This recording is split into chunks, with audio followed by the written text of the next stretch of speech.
Hello, YouTubers, friends, compatriots, bootlicker, shills, debt slaves, serfs, peasants, vassals, minions, meat sacks. I'm usually welcome. And let's talk about banker scum. Over the last 20 years, I've done a lot of videos about banking and finance. And certainly after the 2008 crash, it was a big topic. But nobody really cares about what banks are doing anymore. We don't care that a lot of the too big to fail banks on Wall Street are laden with multiple huge fines. They have felony counts, and yet they continue to operate. They've been involved in laundering money for drug cartels and all kinds of nefarious things. But one big component, and this is what we saw a lot of this back in the 2008 collapse that had to do with mortgage-backed securities for one thing, is that a lot of the smaller banks collapse, and then the too big to fail banks come in and they scoop up all the assets, and then they push off all the garbage, and they push it off onto the government, and then the taxpayer has to pay for the rest. And of course, another interesting thing about the 2008 is it's still perplexing when you think about it, that at the time it was like the banks needed, I can't, $700 billion or something to bail them out. Of course, when you went behind the scenes, and this is fully documented, this is not a conspiracy theory, the banks got bailed out to the tune of something like $24 trillion. But they're the ones that always win. So I forget what it was called. Naomi Klein, I think, called it destruction capitalism. But anyway, that's what happened back then. All the small banks, they're the ones that get really hurt. And then the big banks come and swoop up what's left. And so we're kind of seeing that situation develop again, and for some of the same reasons. The FDIC recently came out with a report that 63 banks are on the verge of being broke. And granted, I think we have something like 5,000 small regional banks spread across the country. I could be wrong, but 63 banks are now on the verge of being broke, being completely insolvent.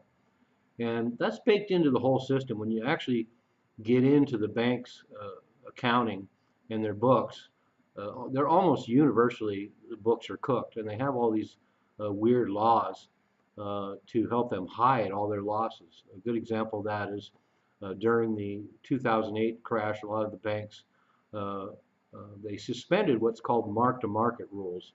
So in other words, they don't have to look at unrealized losses. There's the difference between prices paid for securities and the current market value of their assets.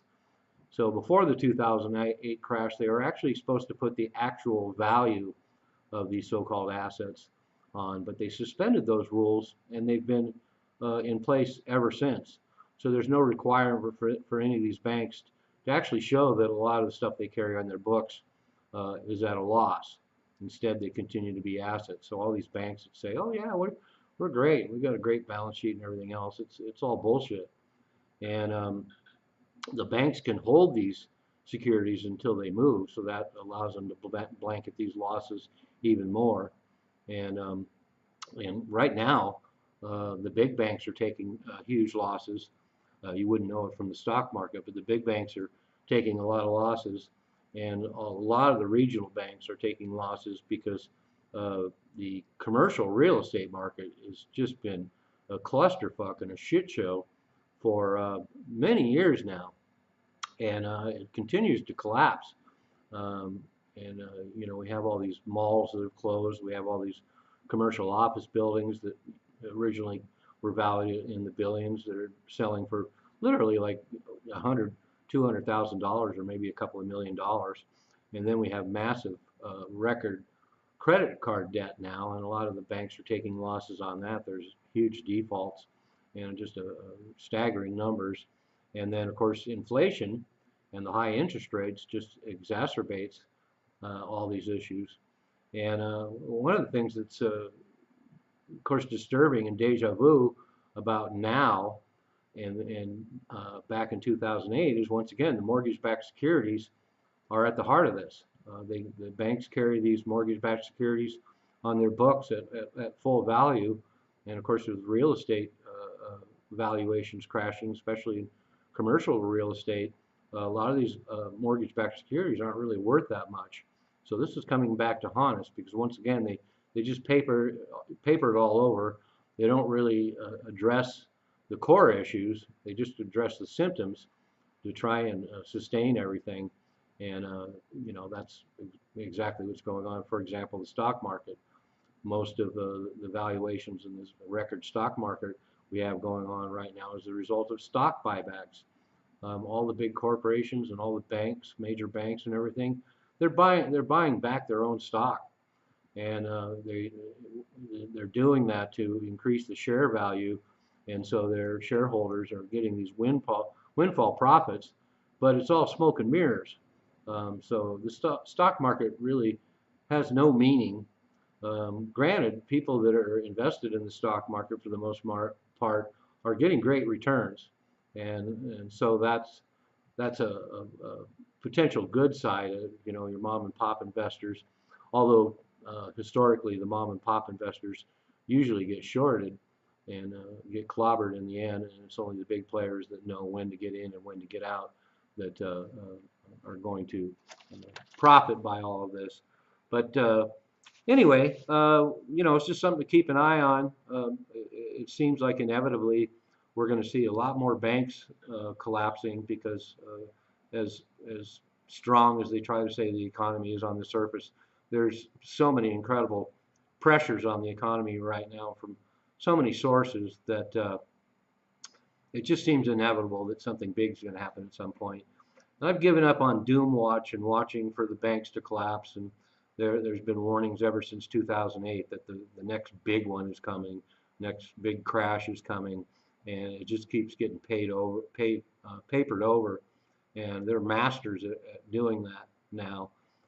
But at the right moment, oh yeah, and I want to mention too, of course, we've seen the last couple of years that a lot of the big players are cashing out on their stocks, and so including Berkshire Hathaway, and so a lot of them kind of see the writing on the wall that something has to happen soon. But anyway, keep posted. These pressures have to give at some point, and as Mish has said, and my illustrious friend Mr. Dowdy, if the debts can't be paid, they won't be paid. And so when something big comes up, we could see a lot of small regional banks collapsing. We've already seen a couple of big banks crash over the last couple of years, and as always, the story is, oh no, they're doing great. We're solid as a rock, and then all of a sudden the next day, no, they're not. And the same process will play out this next time as well. What will happen is hundreds and maybe thousands of regional banks will collapse, and the too big to fail bank cartels, criminal operations will come in and scoop up all the assets and consolidate, and then push off all the losses onto the public and the taxpayers through all the criminals that run our government. And so there we have it. Just I always like to keep tabs on the banker scum and what kind of machinations are going on there. And I'm not a doom peddler, so I'm not saying okay, we got the big one coming up, but the signs are there that something is coming up, and sooner or later there has to be a judgment day. I'm useful idiot. Don't you be one too.